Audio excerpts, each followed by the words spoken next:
এটাই সেই বিখ্যাত গঙ্গা নদী, আর এখানে ছোট্ট শহর ফারাক্কা। নামটি এতটাই আলোচিত যে ফারাক্কা মানে বুঝে নিতে হয় ফারাক্কা বাঁধের কথা বলা হচ্ছে। বাংলাদেশের রাজশাহী সীমান্তে 16.5 কিলোমিটার দূরে ভারতের ফারাক্কা। গঙ্গা নদীর উপর নির্মিত এই বাঁধের বয়স 50 পেরিয়ে গেছে। দীর্ঘ 5 দশকে গঙ্গার জল অনেক দূর গড়িয়েছে। আর কতটা ভারত তার কতটা বাংলাদেশ তার হিসাব কষার অবকাশ এখন আছে কিনা তা এখানে অপ্রাসঙ্গিক। কারণ ফারাক্কা বাঁধ শুধু বাংলাদেশের উপরই বিপর্যয় ডেকে আনেনি, ভারতও এর দীর্ঘমেয়াদী প্রভাব প্রত্যক্ষ করতে শুরু করেছে। স্বাধীনতার পর থেকেই বাংলাদেশ ফারাক্কা ইস্যুতে সোচ্চার ছিল। এখন এর সাথে যোগ হয়েছে পশ্চিমবঙ্গের মালদা, মুর্শিদাবাদের নদী ভাঙনের শিকার লাখো মানুষের দুর্ভোগ, উত্তরপ্রদেশের বিহারের বন্যা কবলিত মানুষরাও দোষ দিচ্ছে ফারাক্কা বাঁধকে। ফারাক্কা বাঁধ ভেঙে ফেলার দাবি জোরালো হচ্ছে ক্রমশ। পরিবেশগত বিপর্যয় পাশাপাশি গঙ্গা নদীর প্রবাহ পরিবর্তন হয়ে যাওয়ার আশঙ্কাও সম্প্রতি চিন্তিত করে তুলছেন বিশেষজ্ঞদের। যে কারণে প্রশ্ন উঠতেই পারে, কি আছে ফারাক্কা বাঁধের ভাগ্যে? ফারাক্কা বাঁধের আয়ু আছে আর কতদিন? সেসব জানার চেষ্টা করব আজকের এই ভিডিওতে।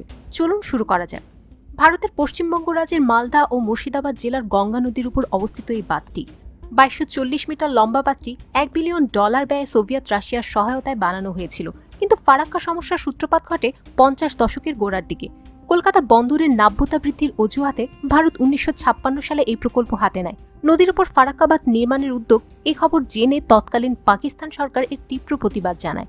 পাকিস্তানি প্রতিবাদের উত্তরে ভারত জানিয়েছিল যে গঙ্গার বাঁধ নির্মাণ এখনও অনুসন্ধান পর্যায়ে রয়েছে।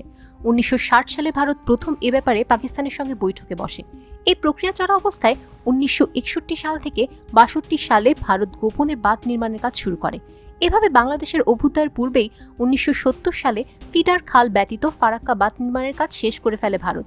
বাংলাদেশের স্বাধীনতা লাভের পর ভারত সরকার ফারাক্কা ব্যাবেজ চালু করার উদ্যোগ গ্রহণ করে, কিন্তু বঙ্গবন্ধু সরকারের অনুমতি ছাড়া তা করতে পারছিল না। এক্ষেত্রে তারা কৌশলের আশ্রয় নেয়। প্রথমে ফিডার ক্যানেল পানি প্রবাহের মাধ্যমে পরীক্ষামূলক চালুর কথা বলে মাত্র 41 দিনের জন্য ফারাক্কা বাঁধ চালু করা হয়। সেই পরীক্ষামূলক প্রত্যাহারই শেষ পর্যন্ত স্থায়ী হয়। কিন্তু বাস্তবতা হলো সেই 41 দিনের পরিবর্তে 51 বছর পরও বাঁধটি চালু আছে। নির্মাণের 51 বছর হতে চললেও আন্তর্জাতিক আইন অনুযায়ী ফারাক্কা বাঁধ রিভিউ হয়নি একবারও। আন্তর্জাতিক আইন অনুযায়ী প্রতি 40 বছর পর নদীতে দেয়া বাঁধ রিভিউ করতে হয়, কিন্তু ফারাক্কা বাঁধ রিভিউর কোনো উদ্যোগ নেওয়া হয়নি এখনো। বিশেষজ্ঞরা বলছেন ফারাক্কা বাঁধ নদীর স্বাভাবিক গতিপথ লুটকারী একটি বাঁধ। পরিকল্পিতভাবে এটি অন্য একটি দেশকে অব্যাহতভাবে ক্ষতি করে চলেছে।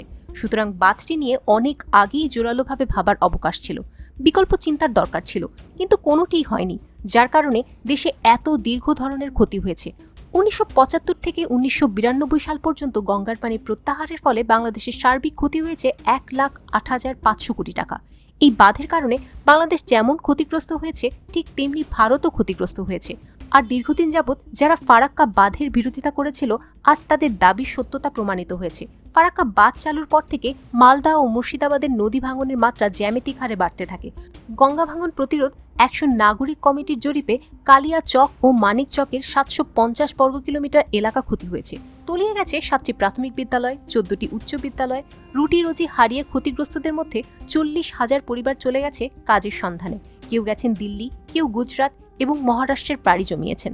পশ্চিমবঙ্গের তৎকালীন চিফ ইঞ্জিনিয়ার গোপিল ভট্টাচার্য ফারাক্কা পরিকল্পনার শুরুতেই বিরোধিতা করেছিলেন। তিনি বিশ্বাস করতেন ফারাক্কা বাঁধ সবার জন্যই মরণ ফাঁদ।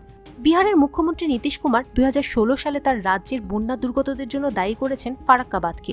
দিল্লির বন্ধু নীতিশ কুমার দিল্লির কাছে এই ব্যাবেজ পরিত্যক্ত ঘোষণার দাবি করেছিলেন। 2019 সালের বন্যার সময় আবার ফারাক্কা ভেঙে দেওয়ার দাবি করেছিলেন নীতিশ কুমারের পানি সম্পদ উন্নয়ন মন্ত্রী সঞ্জয় কুমার ঝা। তার কথা হয়, ফারাক্কা ভেঙে দাও, নইলে বন্যার পানি নিষ্কাশনের বিকল্প ব্যবস্থা দাও। আজ ফারাক্কা বাঁধের বিরোধিতা করার জন্য আর বাংলাদেশের জনগণের প্রয়োজন নেই। ফারাক্কা বাঁধের পক্ষে কথা বলার মতো কোনো যুক্তিও এর সপক্ষে লোকদের নেই। সুতরাং এখনই উচিত ভারত বাংলাদেশের যৌথ কল্যাণের স্বার্থে ফারাক্কা বাঁধকে স্থায়ীভাবে ভেঙে ফেলা।